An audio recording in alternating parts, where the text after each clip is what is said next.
Hi students, welcome to Sai Priya's English. இன்னைக்கு நம்ம 9th standard Unit-1 ஓட poem Stopping by Woods on a Snowy Evening ஓட book back exercise question answers பார்க்க போறோம். So Stopping by Woods on a Snowy Evening ஓட poetic devices இப்போ பார்க்கலாம்.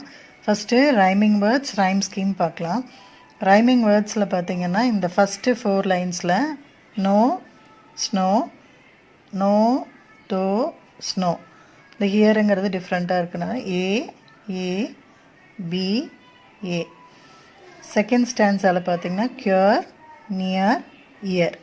So ஏ லேக் வந்து டிஃப்ரெண்ட்டாக இருக்குன்னா பி. நெக்ஸ்ட்டு ஷேக் மிஸ்டேக் ஃப்ளேக் இது மூணும் ஒரே மாதிரி சவுண்டு. அண்ட் ஸ்வீப்புங்கிறது டிஃப்ரெண்ட்டாக இருக்குனால பி. இப்போ இந்த லாஸ்ட் மட்டும் எல்லாமே ஒரே மாதிரி இருக்கும். Deep, keep, sleep, sleep. So இது எல்லாமே ஏ. ஃபோர்த்து ஸ்டான்ஸால் எல்லாமே ஏ தான். Next coming to the rhyming words. Rhyming words பார்த்திங்கன்னா எடுத்து எழுதும்போது இது தனியாக எழுதணும். நோ, தோ, ஸ்னோ. ஹியர் தனியாக எழுதணும். செகண்ட் ஸ்டான்ஸால் க்யூர், நியர், இயர். தேர்டில் ஷேக், மிஸ்டேக், ஃப்ளேக். ஃபோர்த்தில் இந்த டீப், கீப், ஸ்லீப், ஸ்லீப். இதை அப்படியே எடுத்து எழுதிடணும். அலிட்ரேஷன் பார்த்தீங்கன்னா whose woods these are I think I நோலேயே ஃபஸ்ட்டு லைன்லேயே வந்து டபிள்யூ இந்த மாதிரி, அதாவது வேர்ட்ஸில் ஒரு லைனில் ஸ்டார்டிங் லெட்டர் ஒரே மாதிரி இருக்கிறது நம்ம அலிட்ரேஷன் அப்படின்னு எழுதுவோம். இங்கே வந்து அதே மாதிரி ஹூஸ் வுட்ஸ் அந்த டபிள்யூ இது ரெண்டையும் மார்க் பண்ணோம். செகண்ட் லைனில் இல்லை, தேர்ட் லைன்லேயும் இல்லை, ஃபோர்த் லைனில் வாட்ச் வுட்ஸ். அதே மாதிரி செகண்ட் ஸ்டான்ஸால் பார்த்தீங்கன்னா செகண்ட் ஸ்டான்ஸால் எதுவும் இருக்காது. And third, fourth. ஸோ இங்கே அலிட்ரேஷன் பார்த்தீங்கன்னா இந்த போயம் பொறுத்த வரைக்கும் உங்களுக்கு இந்த ஃபஸ்ட்டு ஸ்டான்ஸால் ஹூஸ் வுட்ஸ், வாட்ச் வுட்ஸ் இந்த 4 வேர்ட்ஸ் மட்டும்தான். அடுத்தது பார்த்தீங்கன்னா இப்போ ஃபிகர் ஆஃப் ஸ்பீச்சில் வந்து இந்த ஃபஸ்ட்டு 2 லைன்ஸ் இருக்கு இல்லையா, இதை வந்து நம்ம என்ன சொல்லுவோம்னா இமேஜரி அப்படின்னு சொல்லுவோம். இமேஜரி அப்படின்னு சொன்னால் என்ன அப்படின்னு பார்த்தீங்கன்னா ஒரு விஷயத்தை உருவகப்படுத்தி குறிப்பால் உணர்த்துறது அப்படின்னு சொல்கிறோம். இமேஜரினா visually descriptive figurative language appeals to the human சென்சஸை சொல்கிறது. Whose woods these are I think I know his house is in the village though. இந்த இமேஜரி வந்து ஃபஸ்ட்டு ஸ்டான்ஸால் ஃபஸ்ட்டு 2 லைனும், செகண்ட் ஸ்டான்ஸால் second and third line. To stop without a farmhouse near between the woods and frozen lake. எவ்வளோ சென்சஸ்க்கு எவ்வளோ appeal ஆகுதோ அந்த அப்படியே சொல்கிறது between the woods and frozen lakh. அதே மாதிரி தேர்ட் ஸ்டான்ஸால் பார்த்தீங்கன்னா தேர்டில் இந்த ஒன்லி அதர் சவுண்ட் ஆடிட்ரி, இங்கே ஒன்லி அதர் சவுண்ட் அண்ட் இங்கே பெல்ஸ் சவுண்ட், இந்த ரெண்டுமே வந்து இமேஜரியில் வரும். நெக்ஸ்ட் பார்த்தீங்கன்னா நம்ம இந்த போயமில் பர்சானிஃபிகேஷனில் செகண்ட் ஸ்டான்ஸால் first line the my little horse must think it queer to stop without a farmhouse near. So personification அப்படின்னா என்னென்னா மனித பண்புகளை அந்த பண்பற்ற அல்லது உயிரற்ற பொருட்கள் மேலே துணையாக கொண்டு விளக்குறது. அப்படின்னா attribution of human nature or character inanimate objects, அதுதான் பர்சானிஃபிகேஷன் சொல்லுவோம். இங்கே செகண்ட் ஸ்டான்ஸால் ஃபஸ்ட்டு லைன் நம்ம அப்படி எடுத்துக்கலாம். இந்த மை லிட்டில் ஹார்ஸ் அதுக்கு தெரியுமா வித்தியாசமாக உணருது அப்படிங்கிற மாதிரி சொல்கிறாரு. அண்டு பர்சானிஃபை பண்ணி சொல்கிறாரு. And to stop without a farmhouse near இதில் இந்த லைனை. நெக்ஸ்ட்டு பார்த்தீங்கன்னா இட் ஷேக்ஸ் இஸ் ஹார்னஸ் பெல்ஸ்ன்னு சொல்கிறாரு. அதுவும் அதே மாதிரி தான் பர்சானிஃபை பண்ணி சொல்கிறாரு. அண்டு ஃபோர்த்து ஸ்டான்ஸால் தேர்ட் அண்ட் ஃபோர்த் லைனும் சொல்லலாம். Miles to go before I sleep, miles to go. ஆக்சுவலாக இது வந்து ரெப்பிட்டேஷன் சொல்லுவாங்க. ஒரு லைனை வந்து மறுபடியும் திரும்ப ரிப்பீட் பண்ணி சொல்லி அதாவது ப்ரெஷர் ஸ்ட்ரெஸ் பண்ணுறது, என்ன சொல்ல வரோ அதை ஸ்ட்ரெஸ் பண்ணி சொல்கிறது வந்து நம்ம ரெப்பிட்டேஷன் சொல்லுவோம். ஸோ இதெல்லாம் தான் நம்மளுடைய இந்த போயமை பொறுத்த வரைக்கும் poetic devices, rhyme scheme, rhyming words and alliteration. So இப்போ நம்ம டெக்ஸ்டுவல் கொஷின்ஸ் பார்க்கலாம். ஃபர்ஸ்ட் கொஷினில் he will not see me stopping here to watch his woods fill up with snow. Who does he refers to? இங்கே he வந்து it refers to the owner of the woods அப்படின்னு சொல்கிறாரு.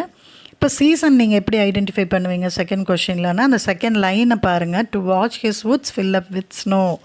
So பனி பொழிஞ்சிருக்கு அப்படின்னா பனி அப்படிங்கும்போது அது என்னது, winter season. And second question, my little horse must think it queer to stop without a farmhouse near. So இங்கே ஸ்பீக்கர் யாருன்னா அந்த poet தான் சொல்கிறாரு. And why should the horse think it queer, ஏன்னா the poet stopped at a strange place. And rhyming words பார்த்தீங்கன்னா இந்த லைனில் குவேர் and near. Third question, he gives his harness bells a shake to ask if there is some mistake.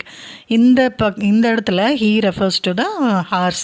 ஏன்னா he gives his harness bells a shake. Why does he give his harness bells a shake? Because he asks ஏதாவது mistake ஆயிடுச்சா, ஏன் இங்கே நிற்கிறோம் அப்படின்னு. How does the horse communicates with the poet? Through the bell. And the woods are lovely, dark and deep, but I have promises to keep. How are the woods? லைன்லேயே இருக்குது. The woods are lovely, dark and deep. Next, who does I refer to? I refers to the poet.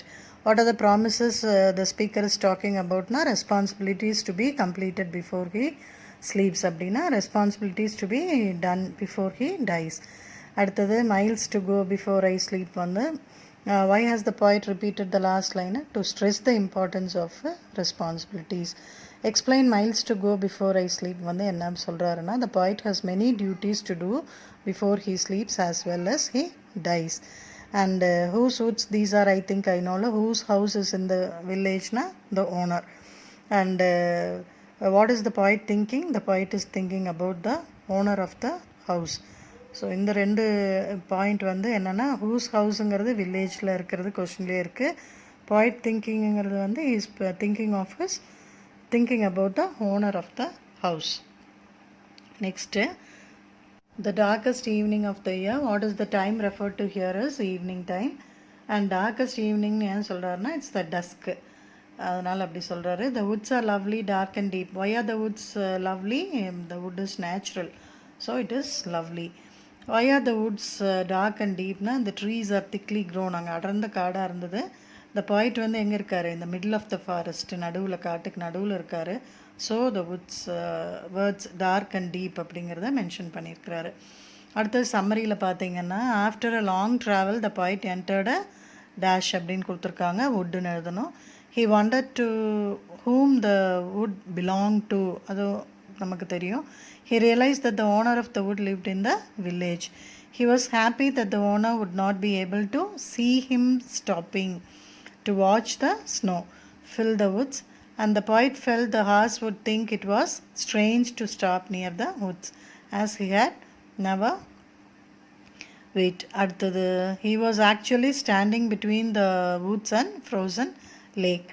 The time was evening. The horse indicated the poet has made take by shaking its head, and the poet felt that the woods are lovely, dark and deep, and he suddenly realized the responsibilities, last one, would not allow him to stay in the woods for a long time. Next, what information does the poet highlight about the season? Winter season சொல்கிறாரு. Time of the day சொல்கிறாரு. The woods are filled with snow. Darkest evening of the year. So information என்னென்ன கொடுக்குறாருன்னா, season பற்றி சொல்கிறாரு, time of the day சொல்கிறாரு. In which way is the reaction of the speaker different from that of ஹார்ஸ்னா, the speaker is attracted by the beauty of the wood, so he stops. ஆனால் the horse வந்து என்ன பண்ணுது, he thinks there is no farmhouse nearby அப்படிங்கிறது. It is the strange that he stops in the wood, so he shakes his bell. Okay, what are the sounds heard by the poet அப்படின்னா, the bell of the horse and the moving wind are the sounds. அந்த ரெண்டு sound மட்டும்தான் கேட்டுது. The poet is aware of two choices. What choices does he made ultimately? Two choices வந்து work to be done before he sleeps and then work to be done before his death. And then his choice is to leave the wood to fulfill his work. And the poem that brings, pick out the words that bring the peace of mind. Quiet words என்னன்னு பார்த்தீங்கன்னா, snow, froze, darkest, sweep, wind, lovely, deep and sleep. These are the words that bring to mind peace and quiet. So next, while writing about the paragraph, you have to keep it in mind that poem பேர் எழுதணும். Stopping by woods on a snowy evening. Poet வந்து Robert Frost. Theme என்னென்னா admiring nature. So stopping by woods on a snowy evening வந்து it is a poem written in 1922 by Robert Frost அவர் எழுதுனது. Poet வந்து stops his horse in between the snowy wood பனி படர்ந்த காட்டில் நடுவில் நின்றுட்டு காட்டோட அழகை ரசிச்சிட்ருக்காரு. ஆனால் அவருடைய குதிரை his horse shakes his harness bells, bell அசைச்சு கேட்குது, எதுக்காக நம்ம இங்கே நின்றுட்டுருக்கோம் அப்படின்னு கேட்குது. அந்த மாதிரி நினச்சிக்கிறாரு. Perhaps this place is not on their usual route, there is no farmhouse நியருங்கிற மாதிரி.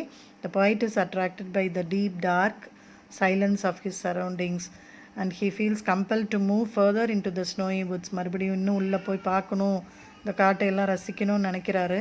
ஆனால் finally the poet realise that he had to perform many duties. அவருக்குன்னு நிறைய ரெஸ்பான்சிபிலிட்டிஸ் இருக்குது, டியூட்டிஸ் இருக்குது. அதனால் நம்ம மறுபடியும் திரும்ப உள்ளே போக முடியாது. He has promises to keep and miles to go before I sleep. அதனால் அவர் என்ன பண்ணுறாரு, டிசைட்ஸ் நாட் டு கண்டினியூ, திரும்ப போயிடலாம் அப்படிங்கிற முடிவுக்கு வந்துடுறாரு. ஸோ நிறைய டிஸ்ட்ராக்ஷன்ஸ் இருந்தாலும் நம்மளுடைய லைஃப்பில் நம்மளுடைய ரெஸ்பான்சிபிலிட்டிஸ்க்காக என்ன பண்ணணும், நம்மளுடைய கடமைகளை நம்ம செஞ்சு முடிக்க வேண்டிய கடமைகளை நம்ம தான் செஞ்சு முடிக்கணும் அப்படிங்கிறது தான் இங்கே தீமாக இருக்குது. தேங்க்ஸ் ஃபார் வாட்சிங். Please do like, share and subscribe. Thank you.